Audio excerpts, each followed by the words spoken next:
Hey, what's going on, boys and girls? Pat here, back with another My Hero Academia collectible card game deck profile. Although this one is more like a tutorial, and it is for my favorite character to play in the game, Momo Yaoyorozu. You may have seen my set 1 deck profile back on my other channel before I decided to have a standalone card games channel. And that one was primarily to be a resource for players that wanted to learn how to play Yaoyorozu. This is a very similar concept. I want to make sure that, at least for the current meta, there is an updated version of that video. When I first started to play Momo, she was an undertaking, so to speak. I only had about 6 weeks of knowledge with the game when I first made that video. And yeah, it was like I said in the video, learning how to pull teeth. She's not an easy character to play, and if somebody doesn't really explain to you how she works, then it might be very difficult for you. She has a lot of, again, complexities and various different lines that you may not be aware of. So that is the primary focus of this video, is to explain the character, explain how she works, and go over my current list that I have. This is the list that I would have played had I gone to Vegas or had I been going to Origins, which is this week as of the recording of this video. I do think it is a very strong deck. Again, it just needs a little bit of knowledge to learn how to actually play it. So, without further ado, let's talk about the character. It is Momo Yaoyorozu. She is a 6-hander with 26 life. Her symbols are all, good, and life. I am on the all symbol, and that is because it is my personal preference. You may be familiar with Nathan DeWalt. I talk to him a lot about this character. We bounce ideas off each other all the time. He primarily prefers to play the good symbol. The third option, the life symbol, I do not personally know Nathan's experience testing it, but I tested life extensively at the start of Crimson Rampage, and we were originally very optimistic about it because of cards like Excited for Blood. We get access to Wall Cling, and then we had things like Box Full of Babies and Back Alley Haymaker, which made life seem very enticing. Not having access to Unwavering Slash is a huge detriment to this character. It is one of the best possible cards that she has access to. So if you are trying to play the character, I think you'll have the easiest time on either all or good, and which one you decide to go with is going to be personal preference, personal playstyle choice. I like all because it gives me more versatile ways to close out the game offensively. Nathan prefers good, and I believe that is primarily because of how good the foundations are. I'm not going to speak directly for him, but in our conversations, he really likes the foundation setup that is on good and finds that all's foundations are a bit lacking, which I kind of agree with him. There are a lot of foundations that are going to be in this deck that we're going to talk about that might seem kind of bland or vanilla, but there's purpose for them. They're just not quite as universally good or well-rounded as the good symbol. So again, I think if you are new, you should stick to either all or good, and which one you choose, again, depends entirely on your playstyle. Do you want a easier time killing on offense, or do you want a better defense? So let's talk about her enhances, starting with the first one. And it's really important, by the way, that you understand how this first enhance works, because you're going to be using it a lot. It is the most common thing that you're going to be doing all the time with Yaoyorozu. It has enhance, destroy 1 foundation, build 1 asset or weapon foundation from your card pool face up, period. This attack gets +2 or -2 speed. So the cost is destroying a foundation. It can be any foundation. It can be a readied one. It can be a committed one. Usually you want to be destroying a committed foundation, although there are times where it is better to destroy a ready weapon foundation. That is something that you will learn with experience. When you actually activate it, you then have the option to build 1 asset. That is any green card. It does not matter what the keywords are on it. If it is a green card, it just builds right into your stage. Or a weapon foundation. That is a foundation with the weapon keyword. So one of those two. Ideally, when you activate this skill, you would prefer to have an asset or a weapon foundation in your card pool. So that way, the loss of the 1 foundation is mitigated by gaining 1 asset or 1 foundation. This is very true to how the character functions in the series when you think about it. She consumes calories in order to produce things. You need to have a lot of calories in order to constantly be producing more stuff. And The third part of the enhance here, after the cost and then obviously the first effect, is this again +2 or -2 speed. It's very similar to Eraserhead. It is a bunch of free speed, or I should say pseudo free speed on your attacks, and a bunch of pseudo free speed hate on all of your opponent's attacks. So it's very difficult to punch through on a Momo player because that -2 speed, you do not need to build an asset or build a weapon foundation to get the -2 speed. You would ideally like that in order to mitigate the cost. Again, you're going to gain one back for losing one, but it is possible to just chew through, 3 foundations on your opponent's 3 attacks on their turn just to give them all -2 speed and then rebuild on the next turn. So I leave that to you, but do know that it is just free speed hate all the time if you need it. If, again, you really are in danger and you're going to die, there's nothing wrong with just burning through foundations to give every attack -2 speed if it helps you block and stay alive. As long as you have at least obviously 1 point of health, the game is still winnable. So do keep that in mind. And obviously something you'll learn with more experience is just to burn your whole stage for 2 speed on every attack in order to force it through to get a game. That stuff all comes with experience. So we talked about how important it is to always have an asset or a weapon foundation in order to build down to basically mitigate the cost of that first enhance. One of the best ways to make sure you always have one is the second enhance, which is a once per turn. You remove 1 foundation from your stage. If you do, you get to add 1 weapon card from your discard pile to your hand. That is any weapon card. It can be an attack, it can be a foundation with weapon, it can be an asset with a weapon. As long as it has the weapon keyword, it is an eligible target. Do keep in mind that certain assets, such as Box Full of Babies, are not weapons, and as such are not eligible, although you could block with something like Box Full of Babies and then use the first enhance to build it down. So that is something that's really, really important for you to keep in mind. When you first start playing Yaoyorozu, you're most likely going to be using this second enhance in order to pick up something like Staff Strike in order to keep an attack turn going.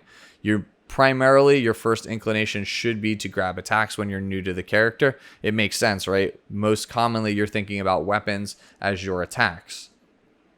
More importantly than that, though, is the ability to pick up weapon foundations because, again, if they're in your card pool, they are eligible targets to build down for free after you give an attack +2 or -2 speed. So a common strategy can be to use this enhance on your turn to get a block for your opponent's turn, and then using it on your opponent's turn to also grab another block there. So that way you always have 2 essentially foundations that you're able to actually block with and then build down successfully. So it's very important that you understand all of your options in your discard pile and their applications. Like, when should you pick up specific attacks? When should you pick up specific foundations, specific assets? And what should I be looking for on how to block? Things like that. It's, again, stuff that all comes with experience. One thing I do want to note, though, about this second enhance, something that I didn't know when I made that first deck profile, is originally I was sticking with a very slim 50 card Yaoyorozu deck that was trying to just be as consistent as possible with staff striking my opponent. I have learned over the last several months that it is much better for Yaoyorozu to have a significantly larger deck size, because by having like a 70 card deck in Momo, your discard pile stays around a lot longer, which means that the amount of options that you have available to sculpt your hand increases. So the longer your discard pile is basically in play before you cycle through your deck and have to reshuffle, the better. That has also led into how some of the math has worked out for actually building this character as far as the deck goes. It is significantly better to have a massive surplus of foundations in the deck as opposed to attacks. I play roughly at this point around 38 to 40 foundations with, say, 8 assets and 2 actions. So roughly 50 cards or so are non-attacks to 20 attacks. That is a really skewed ratio. It doesn't seem like that's a great ratio when you compare it to how other decks function. But Yaoyorozu has access to so much card draw and obviously a built-in tutor that can always pick up the specific attack that you need. that it never feels really necessary. You want to make sure, again, you have that surplus of foundations, that surplus of calories, so that you can actually build things correctly as Yaoyorozu, and then string together a big brain staff strike chain if that's what you want in order to win the game, or just kind of make a makeshift weapon string that can kill them. It's very much a free-flowing deck. It's very dynamic and varied. It's not always going to be just, let's play Staff Strike, win the game. There are times where I've killed people by going things like Foundation into Net, into Foundation, into Net, into like Eraser Heads, Binding Cloth Assault, into Piercing Descent, which is another finisher that's in the deck. And that will work, but you have to understand when that line is applicable and why you should go it versus other ones and things like that. It's a very ebb and flow. Like if you look at your opponent's resources and they're not responding to specific things, you might go a specific line. Based on how they are blocking things, you might go a specific other way. And again, you could just have turns where you're like, I wasn't planning on staff striking, but because of how my opponent blocked and how the pool just happened to line up with other cards in the deck, yeah, I'm going to use my once per turn to pick up Staff Strike and just go into a completely different offensive chain. So again, very varied deck, lots of lines. Let's get into it by talking about the 3 packages that are in the deck. First, we'll talk about the defensive package, followed by the offensive package, and then all of the leftover stuff that is in the deck. So we're going to start with the defensive package because this is a deck that rewards very good defensive sequencing. Again, if you are using this first enhance correctly, you are giving everything -2 speed. It should be trivially easy to block, and you should be able to reimburse most of your foundations that you're eating with that. So let's start off with, in my opinion, the most important foundation in the deck other than Rising Starlight. It's between this and Rising Starlight as the best foundation in the deck, and that is a Precious Lesson. Is a 1 difficulty 4 check, +3 mid block. Response, flip after one of your foundations is either destroyed or removed from the game. You can flip it, obviously, to build the top card of your deck. So this is a really strong card, and it's probably my favorite foundation in the entire deck to open with. Because even having like a mediocre build where you only build like 3 foundations on turn 1, if 2 of them are this, you're in a pretty good spot. Because this card essentially represents 2 foundations, because you get to destroy another foundation, possibly build something down with the Yaoyorozu, flip this, and then get a card off the top of your deck. So it's essentially pseudo ramp, and it can be used offensively as play extension, especially on staff strike turns. It is just really good at helping you smooth over your second turn of the game, because where Yaoyorozu is the most vulnerable is on turn 2, because she's not usually ever going to build 5. She's most likely going to build 4, and in some really bad cases build 3. You are most susceptible when you only have like 3 or 4 foundations available to you at the start of the game, as well as a small hand because you've used most of it to build. So this is one of the best cards to mitigate that most vulnerable period, and then later in the game it just becomes play extension. Really, really important. Again, I cannot see me not playing 4 copies of this foundation in the deck. The other foundation that we talked about is Rising Starlight. This is the other super most important foundation in the deck. It is probably the best overall block that you can play in the deck as well. It is a 2 difficulty 5 check, +2 high block. Is a weapon, which means it is a valid target for building off of the first enhance, as well as picking up for the second enhance. And you will be picking this up a lot because, again, high is the most common attack zone, and it is a fairly good high block. As response, after you build this card, you gain 1 health. So whether you play as just a standard foundation at the end of the turn and it builds down, you will gain 1 health if you remember to use the response. But also, when you destroy a foundation and give something +2 or -2 speed, you can build this out of your card pool, and that will also get you 1 health.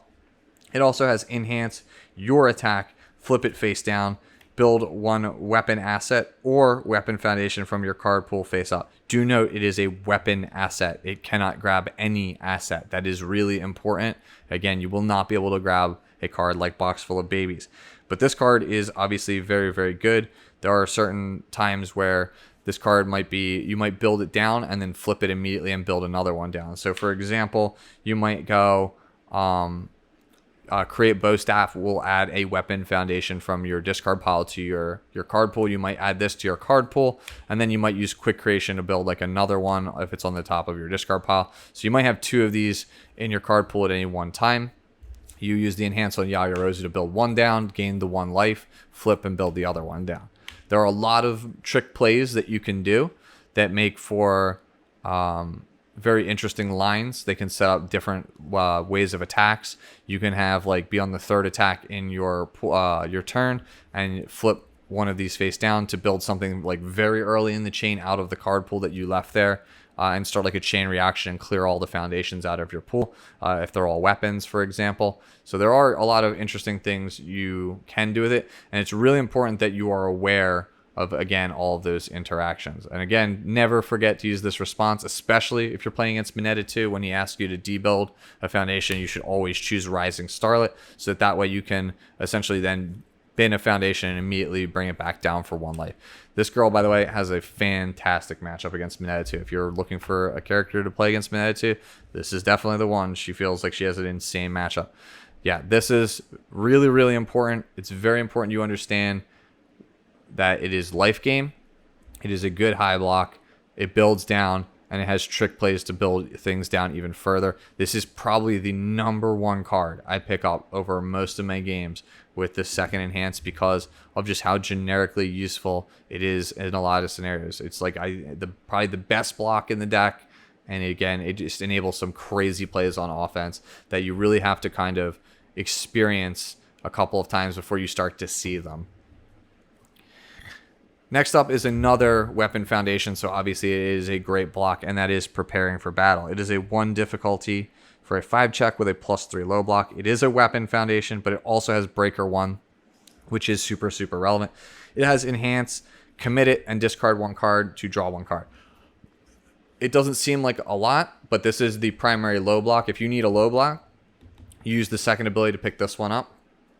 +3 is not great, but it does block Ice Storm, which can't be blocked by attack cards, which is really nice. It does have Breaker, so it does kind of compensate for the, pretty terrible block multiplier. But its primary use, aside from the fact that it builds off of the first enhance back down into your stage, and you can pick it up, is that it stacks the top card of your discard pile. And that is incredibly relevant because the next card that we're going to talk about is our first asset, and that is Quick Creation. It is an asset. It is a 2 difficulty 5 check. +2 mid block. It is also a weapon with breaker 1, so excellent block. This is probably the best block you can make if it's going to be a mid. It has enhance, commit it, add the top card of your discard pile to your card pool. This attack gets +2 or -2 damage. So it is obviously a way to pump your attack, but more importantly, it grabs the top card of your discard pile and jams it into your card pool, which means that the top card of your discard pile is a weapon, foundation, or asset. You can basically build it. So you can commit preparing for battle and discard Rising Starlet, so it's the top card of your discard pile, and then commit Quick Creation and then add Rising Starlet to your card pool, and then destroy preparing for battle for +2 or -2 speed, and then build this out of your card pool to replace it. So that is the basic loop of how it works. You are committing this, discarding a weapon, foundation, or asset, using Quick Creation to add it to the pool, and then destroying a foundation to build down the one that you discarded to basically get it back. So you're getting essentially a pseudo restand on it. So that is the primary main loop of what those 3 cards do. And obviously any other assets or weapon foundations that are in the deck, you can do that same loop as well. But again, that's kind of how you're supposed to use preparing for battle. It is really important that you are always aware of the top 3 cards in your discard pile. Like if you have 4 Quick Creations in play, you should be cognizant of where the weapons are in the top 4 cards, because there might be a time where you need to commit 3 of them to add 1 to the pool to build it down for play extension. It's really important to recognize that. Other effect on Quick Creation is Deadlock, first enhance, commit it, double your weapons, speed, and damage. Really, really powerful Deadlock. And honestly, I don't think you need any other Deadlocks in the deck. This is enough to deter people, because even the worst attack in the deck is going to end up being like a 6 for 8, which is really difficult for a lot of people to block. And if you have 4 of these obviously on board, all of your attacks are at least going to be 6 for 8s for the most part. And that's just really, really difficult for your opponent to actually reliably block. So yeah, there are other deadlock effects you could play. For example, Nathan plays Improvised Blade in his list because he is on good. I don't play it, even though I could here on all. I have a better option in Piercing Descent, in my opinion. I think it's a little bit more consistent, and we'll talk about that in a little bit. Other defensive cards in the deck. We have 3 copies of Intimidating Presence, 1 difficulty for a 5 check, plus 2 mid block, and then it is a Weapon Foundation. I can literally stop reading the card right here. There's not really any other reason why I'm playing the actual card. It is just another mid block because in set 1, when you're using the second enhance, the only option you have to grab a defensive card is Quick Creation. If you needed a mid, you can only grab Quick Creation and Staff Strike. You can't build Staff Strike because it's an attack. You can build Quick Creation. If the game goes long enough, you no longer have a mid that you can actually grab in order to perfect block something and still have it be a legal target to build out of your card pool for free. So that is why we are playing this card. I will read the other effects just in case you do not know. It has a static ability of while this card is in your card pool, your rival's attacks get -1 speed. Doesn't really matter because it's probably going to leave our card pool anyway off that first enhance. And then it has response flip after your rival readies 1 or more foundations due to one of their effects. You flip one of them. So essentially it stops them from reflipping stuff. Doesn't really ever come up that often. Again, it is largely here because it's a mid block. It's a weapon foundation. Therefore, it synergizes with Yaoyorozu's first ability. I can understand why Nathan doesn't like all that much because this is a very mediocre foundation, but it does cause the deck to gel a little bit better than on good because you have access to more build targets. You're not bidding stuff as often. The final defensive foundation is pretty much a staple in any of the decks that it's in the colors for, and that is Specialist of Sound. 2 difficulty, 5 check, plus 3 low block. Response after you check this card, you reveal the top card of your deck. So essentially, if you mill this card off the top of your deck when trying to play a card, you get to just look at the next one for free, which gives you information, which lets you know, like, is it time to go for Staff Strike? Is it time to go for another attack? Things like that. It also has this insane response of commit after an attack is played. It gets -3 speed. When you consider that you're committing this for -3 speed, and then you can destroy it with Yaoyorozu to give another -2 speed. Each specialist represents -5 speed, which there's not really any attacks that are faster than 5 speed. It kind of zeroes out like 99% of the attacks in the game. So with each one of these on board, as long as you have cards in hand, you're probably blocking the attack for the most part. So yeah, really insanely good foundation. Now let's talk about all of the offensive cards in the deck, starting with the most important one, and that is Staff Strike. This is the primary win condition of the deck, although it is not the only win condition in the deck. You can win off of just, scrapping with various other attacks, but this is the primary one to go for. It is a 6 difficulty, 3 check with a +2 mid block. It is a 4 speed mid for 6. It has weapon and then also powerful too, so it can be used as a kill shot if you have a surplus of momentum. What makes the card important, though, is combo weapon foundation because of the combo enhance. The combo enhance is the next 2 weapon cards you play this turn, ignore progressive difficulty. What that means is that you are essentially playing the cards as their printed costs. So in standard universes, if I played this as my first form, it would be on a 2. If I try to play another specialist here, it would be a 2 plus the 1 from the before it. So this would be on a 3. And so on and so forth. Now, in the case of Staff Strike here, it must be in this order to get the combo enhance. You must have it be a weapon card, followed by a foundation, followed by the Staff Strike itself in order to get the actual effect.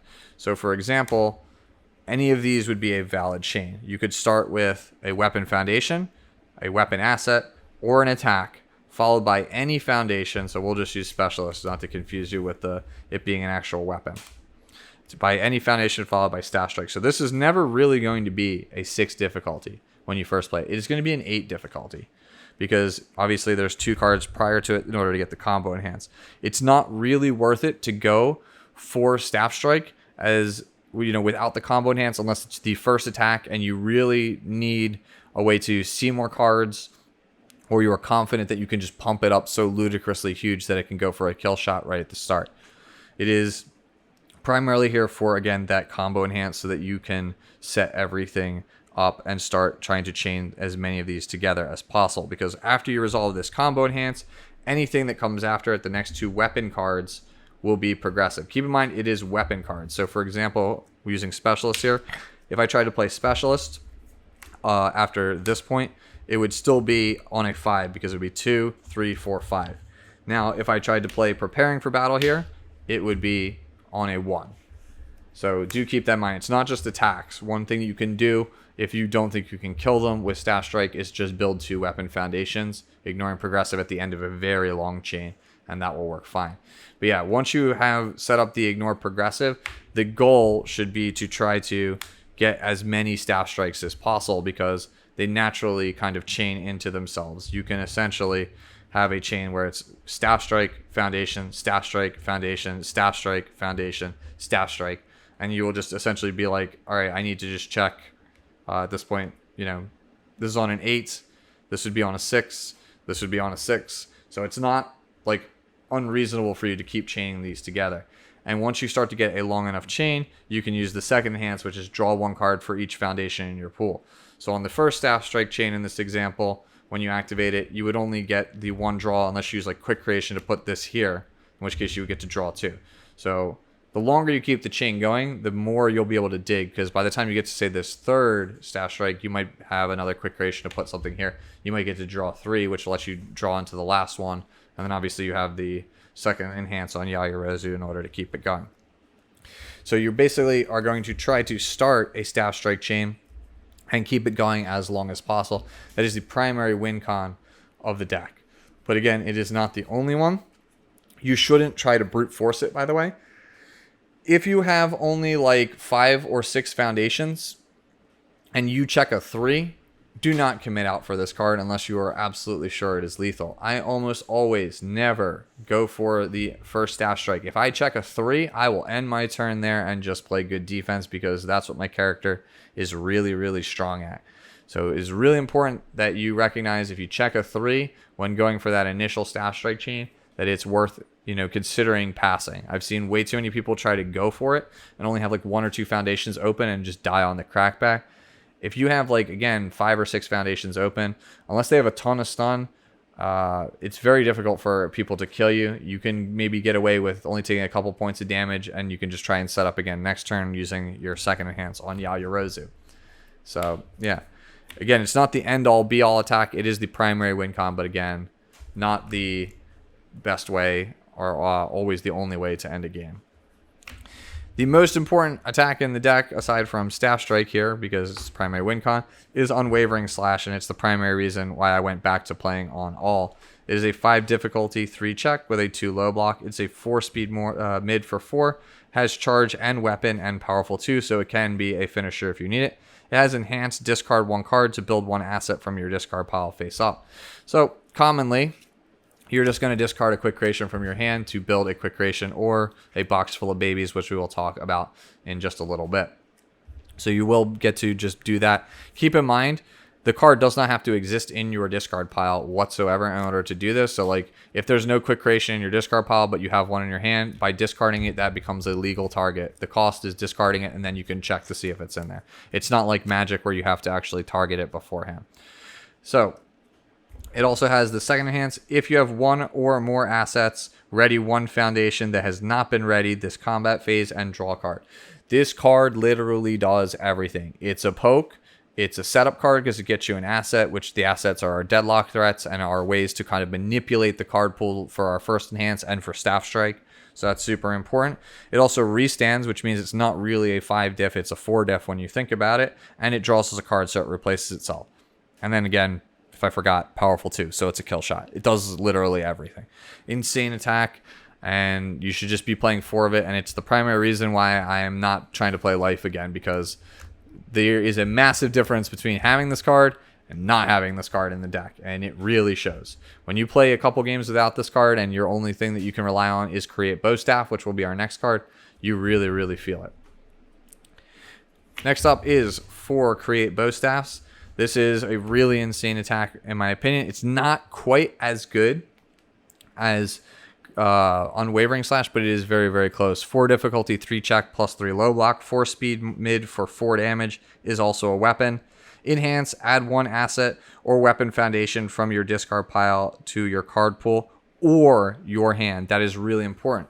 So you can play Bowstaff and then you can add Rising Starlet or like, quick creation to the card pool, then destroy a foundation to build whichever one you added to the pool to get it 2 speed. So it becomes a 6 mid for 4 damage. And you just obviously just netted an asset or a weapon foundation, kind of get the setup, things like that.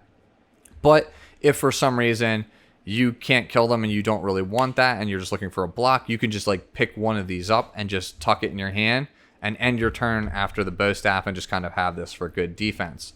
That is a line that I see far too people actually try to take with this card. That's just really, really, really important for the most part. Also, yeah, just this is going to be one of those cards I think you're going to be picking up a lot with Momo. These I think are the 2 most common attacks I pick up, and then Starlet is the most common other card. Like those 3 are the most common I pick up because this card, not only does it basically picking this up on your turn as an attack guarantees that you will also get this card or any of the other cards you wanted to get because you can just add it to your hand. It also extends Staff Strike. So let's say you have a Staff Strike chain started. You get to play Bowstaff on a 4. Then you can add Rising Starlet to the card pool. And then you can then Staff Strike here on a 6. And then if you have another Bowstaff, then the next one can be Bowstaff on a 4. And then you maybe do Preparing for Battle or whatever have you. And then that will again let you do another Staff Strike. So it basically makes a compact Staff Strike chain. Staff Strike into Bowstaff just lets you go infinitely until you run out of either Staff Strikes or Bowstaffs. And then obviously because this Bowstaff allows you to actually add weapons to the card pool, you can do a kind of like a cool chain like we talked about earlier in the video where like you might not on this Staff Strike have used your speed bonus, but you might have a Starlet down here. So you might go, let me draw all these cards in the card pool, flip Starlet, build a Starlet, flip Starlet. Maybe there's like another Starlet or whatever. You build it down, and then you just, whatever's left, you can crack and then just add it to the pool for 2 speed. So that's what I was talking about with Rising Starlet earlier in the video. How you have all these like weird trick plays. You can kind of get things out of the card pool and then just like end your turn with like 8 or 9 foundations still open with 5 cards in hand, even though your like attack lineup looks like this in the card pool. So yeah. This card, I feel like, was notoriously slept on and still is notoriously slept on for this character. I know Nate originally wasn't playing it, but I convinced him, I think, to give it a try. And I know he's been playing it a lot now, and he really, really likes it from the time that I've talked to him. But it's basically like the little sister of Unwavering Slash. Like, you're obviously going to play Unwavering Slash because it's insane. Why wouldn't you play the little sister, especially because it does a lot of the similar functions, just not as good. But it is, again, a perfect sequencer for your win condition. And also, again, good defensive card. Like, you can, again, if you don't have the other Staff Strike, you can just end your turn, end the string with just 2 of these, and then just add 2 blocks to your hand. Card's just nuts, has so much versatility, and I never see a lot of people really fully explore what the card can actually do. Next up is the other asset in the deck, and it's largely because of these cards we just previously talked about, Bowstaff and Unwavering Slash. Box Full of Babies. It is a 1 difficulty 5 check plus 2 mid block, has tech, not weapon, which means your effect here cannot actually pick it up. So keep that in mind. It has Enhance once per turn, your turn, draw a card, then discard a card unless your name is Meihatsume. It also has Enhance, commit it to give your weapon or tech attack +1 speed and +1 damage. So you can pick up a Create Bowstaff and then put this into the card pool, right? And then you can build it down. And then after that, you can essentially draw a card and discard a card. Let's say you discard a Rising Starlet, so it's the top card of your card pool. then you can commit your quick creation, add this to the card pool, commit your box full of babies, and now your bow staff has essentially become a 7 speed for 5 damage out of nowhere and has perfectly set up Staff Strike right away. That's really nuts. You can obviously do the same thing off of your Unwavering Slash as well. So that's why I really like this. This is the main reason I really wanted to go all, because I think this play is just so explosive, especially like turn 2. Just being able to just jam a bow staff and then just have it become a 7 for 5, or like an Unwavering Slash becomes a 7 for 5 out of nowhere, while just netting me value and not really losing me any cards, is just really, really nuts. And this card essentially just doubles as a second copy of Preparing for Battle. When you think about it, it's just another way to stack the top card of our discard pile, which synergizes just really, really well with quick creation. And once you get into like the super late game, if your opponent's not trying to go into deadlock for quick creation as a threat, if you just have 4 boxes, you can literally just like as your first attack throw out literally anything. We were talking about how like don't throw Staff Strike unless you're thinking it's going to kill. You can literally throw Staff Strike just raw as an attack, and then just, you know, put like 2 damage on it from quick creation, and then, you know, destroy this, give it another 2 speed, so it's at like 8 damage, 6 speed, and then just commit all of your boxes, and it's just like, okay, yeah, it's 10 speed for 12 damage. And that's hard for a lot of people to block. Like, so if they're not trying to play into this deadlock here, this is the inevitability you need. It lets you just zip through the deck, and it just gives you a much needed pump. It is like the I guess the child of start with the basics as well as preparing for battle. It's just super useful, and it's the main reason I didn't want to go back to good, because I just think the card's like really, really nuts. If you've ever watched May play, you can see how much work this card puts in. I built Momo in such a way that I'm trying to rush this card out as fast as possible without making it too clunky. That is basically the main premise for how I'm trying to play this deck. Next attack is Create Capturing Net, 4 difficulty with a 3 check, plus 2 high block, 2 speed low, 4 damage, charge in a weapon, has combo foundation. The combo enhance is this attack gains stun 2. Keep in mind it does not stun 2 immediately. It gains stun 2 and then priority passes to your opponent. And then once you get it back, you then may stun 2. So it is not like a immediate thing. And keep in mind it retains it after you've done it. So for example, if you had like Rising Starlet as a foundation, you can essentially give it the stun 2, do a bunch of other stuff. Maybe flip a Rising Starlet, build this one down, use quick creation to add a different foundation to the card pool for later. So that way you can use this second enhance, which is it gets to build any foundation out of your card pool down. So that's another trick you can do with it. But yeah, its primary use is opening people up and then building things out of the card pool. Again, if you had a Staff Strike chain earlier on that was, say, we had maybe like 2 specialists like we were just talking about, or like a Precious Lesson and a Specialist here that are like earlier in the chain, like way far back. You can end your chain by going double net, even though you won't get the stun. And since it can build any foundation out of your card pool, you can just snag these, so that way you are basically safe and ready to go to play defense on the next turn. So that's another thing you can do with the actual net.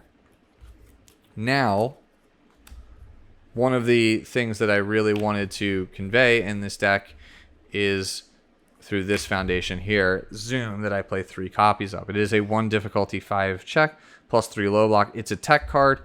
It has response after your combat phase begins. Reveal the top card of your deck, and then it has deadlock form. Flip it, look at your rival's hand. So why am I showing you guys Zoom? So let's say you zoom and you see that the top card of your deck is, you know, this Rising Star. Cool, it's a 5 check. I can go into Unwavering Slash and start my whole line of play that way. But now, what happens if the top card of my deck was, say, Staff Strike? Because I have Zoom. All right, well, in that case, I'm just going to go Zoom, check a 3. Obviously, it passes. Now I can net and check a 5. Oh, look, it's going to be Rising Star. We'll pass it. So that is one of the main reasons why I like Zoom in the deck, because it lets me know what line of play I'm trying to take. If I have a hand of like 2 nets, 3 foundations, and an Unwavering Slash, my inclination is to go for the Unwavering Slash first and foremost because I want to build an asset and I want to dig for, you know, essentially maybe a stronger attack, maybe a staff strike over a net because I'm looking for a kill.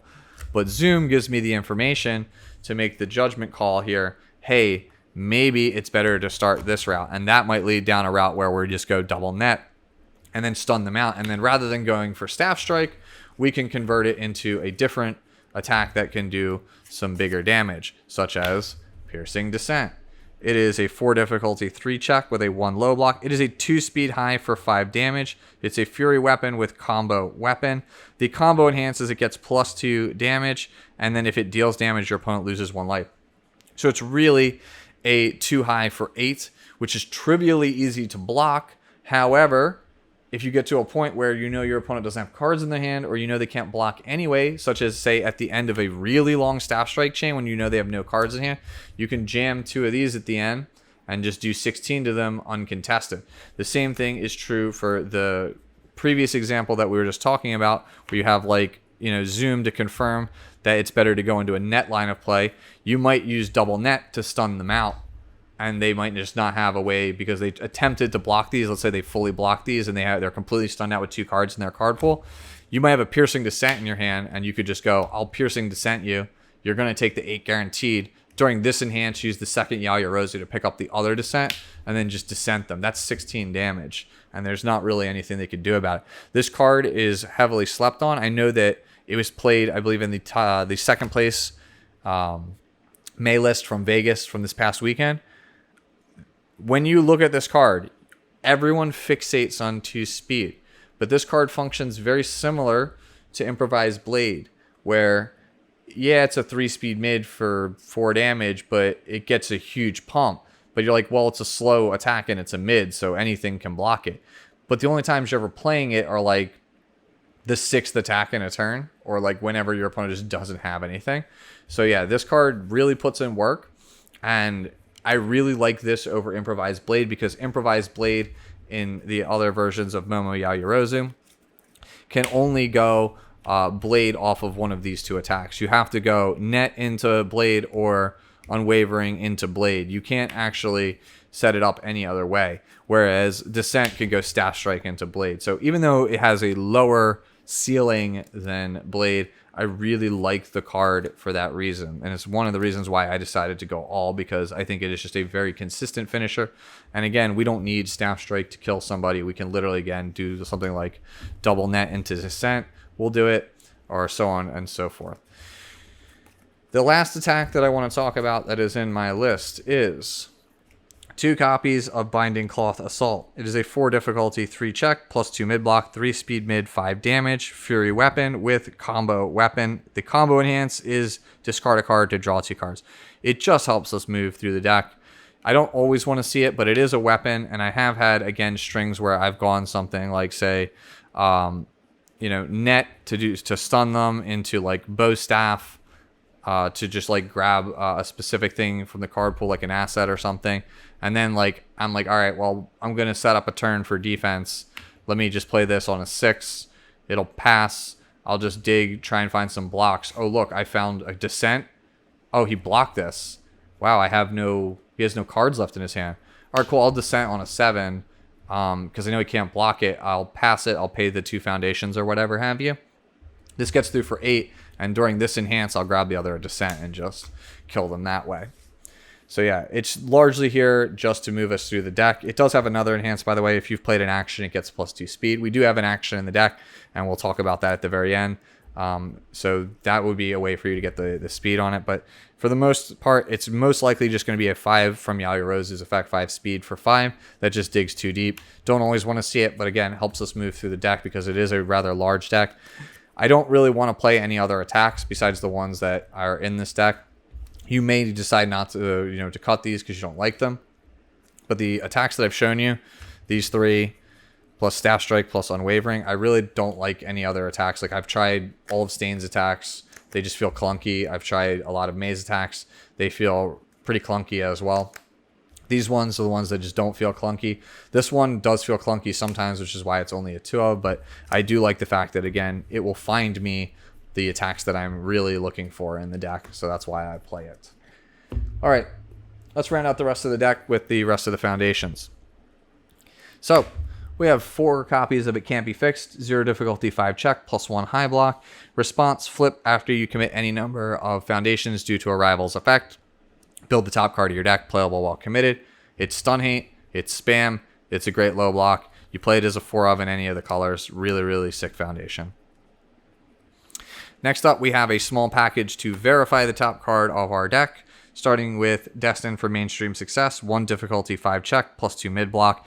Enhance, flip, name a card type, then reveal the top card of your deck. If the card revealed matches the name type, you get to draw it. You're always going to name attack, because if it's an attack, it means you weren't going to check well. If it's not an attack, if it's an asset, action, or foundation, it means you're going to check a 5, which allows you to basically keep the turn going. So you're either going to draw a card or have a good check. And having a good check is super important because, as we talked about earlier in the video, staff striking on an 8, if you check a 3, that's a major bummer. You don't want to have that happen. You want to do like unwavering slash and then use your quick creation to add the foundation to the pool after you've verified that it's a 5 check on top, so that you're going to have a good check for your staff strike. And this is one of the ways you can do it. Another way you can do it is this card, which has been clutch as all hell. And that is Advice for Winners. It is a 2 difficulty, 5 check, +3 high block. Response, flip. After you check a 3, check again. So if you check bad on staff strike, cool. Flip it, check again. Check it bad again, and you have 2 of these bad boys, cool. Check a 3rd time. Card is just super clutch at making sure that your staff strikes or your really long strings, like I showed you with Piercing Descent and like the nets, are mega consistent, and you will resolve them. The bulk of this deck is 5 checks. Like I said, it's like almost like 55 checks and like 23 checks. The odds of you hitting a 3 check are very low. The odds of you hitting back-to-back 3s when you have one of these is like really, really low. And then like I think I've never had a situation where if I had 2 of these down, I could possibly fail a check unless I just didn't have enough foundations to physically make the check possible in the first place. Next up is 3 copies of Villains Defeated, 2 difficulty, 5 check, +2 high block, which that's pretty huge. We're kind of desperate for high blocks that are, you know, decent value aside from Rising Starlet, so that's always helpful. It has response, flip after your rival makes you discard any number of cards due to an effect. You get to draw 1, so it's good if you want to block like Hardened Chop, for example, and you only have 2 cards in your hand. You can flip this and draw 1 and go back up to 1, and then you still have the 1 enhance that you get to save if you somehow need it. So that's super, super helpful. The primary reason you're playing it, though, is the other response, which is flip. After your rival's attack is blocked and resolves, you get to remove it from the game and gain 2 health. So it's just hate for decks that are looking for momentum. Doesn't really work on a character like Ochako 1 because they'll respond and remove it before you get to remove it from the game. But for like Mineta 2, for example, they're trying to hit you with a throw. Cool, you take 3, response, you gain 2 of that life back, remove the throw. They don't get the momentum. It's just more life gain on a foundation with a good block. And it's, again, just throw hate. So really, really good card. Really, really not as played, I think, as much as I would like to see it played. And for the last foundation in the deck, we have 2 copies of Spooky, 2 difficulty, 5 check. We're a +3 high block. Has unique, so you can only have 1 in play. Enhance, commit, switch the speed and damage of your rival's attack. So, card's just excellent. Throw hate, for example. Many throws have like 2 speed or like 3 speed. So you can just Yaoyorozu or Specialist to sound it, get it to be negative speed, and then Spooky, and then the throw does 0 damage. It's like a 5 speed for 0 damage, and then you just don't have to block it. So that's why it's in the deck. It's just fantastic for just mitigating damage. You can even use it on a attack like, say, Tongue Whip. For example, you can Specialist it, send it to 1 speed, and then give it -2 off Yaoyorozu, and then just be like, cool, it does -1 damage, and then you just don't have to block it. Even if it's like a crazy long string, like a Froppy or like a Mineta has you with like 5 cards in your card pool, you can use Spooky to just mitigate that damage. Also very good against Recipro Burst, which is one of the best ways to kill Momo from set 1. She just doesn't have too many great options against a really fast attack like that.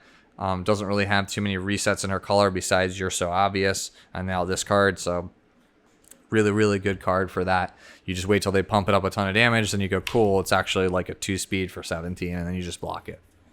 So yeah, really, really good foundation. I'm sure if you watch any of the Vegas coverage, you're well aware of how good this card is. Last card in the deck is 2 copies of Capture Evildoers. It's an action with a 2 difficulty 5 check, +1 mid block with Breaker 1. So it's always a really rock solid block for the most part. You are primarily using it for its form, but we'll go over the Enhance first. Enhance, remove 1 rival momentum. If you did add the top card of your deck to your momentum, then remove this card from the game. So you can use it as momentum hate against, again, decks like, say, you're playing against Todoroki 2. That will give you a momentum, so that way when he goes for his enhance to add a card to his hand, you also have a card if you don't have one. It keeps him off it so that he can't pick up an attack, keeps Mineta off of momentum. Just a really solid card, and on top of being a good block and having a good enhance. But the other thing that's really relevant on this card is the form. Discard 1 momentum to discard up to 3 cards from your card pool. One of the primary ways that people try to deal with Staff Strike is when I talked about how you went for like Unwavering Slash and then you quick creation to put a foundation into the pool to set up for Staff Strike. They might block with something like Face Shield, or they might put, say, a card in the card pool with Sticky Balls, anticipating that you're going to go for a Staff Strike. Having Capture Evildoers in your deck means that you can clear your card pool. You can get rid of like the foundation and the face down card that they just put there from Face Shield and start the turn over again and set up for a Staff Strike if you have another way to do so. Or you get rid of the Sticky Balls card or the Cheerful Uppercut card or whatever have you. Card is just very, very versatile. It does a lot of things. I think it is one of the better actions in the format right now. Just allows play extension, denies people from stopping you from having play extension, denies a lot of momentum based strategies. Just a really, really solid card. Wasn't super sold on it originally. Nate convinced me to give it another shot, and it's been really, really super. So there you go. Really long deck profile, but hopefully I explained everything that you could possibly want to know about Momo Yaoyorozu in a nutshell, and why I play the deck the way that I play it. If I missed anything, let me know down in the comments below. Hopefully it was super helpful to you. If you want to see me do another one of these, let me know which character. I'd probably have to get pretty proficient on it in order to be able to do that. I might be able to do one for Froppy, for example. But yeah, that's going to be it. As always, enjoy the rest of your day, the rest of your week, and I'll catch y'all later. Bye-bye now.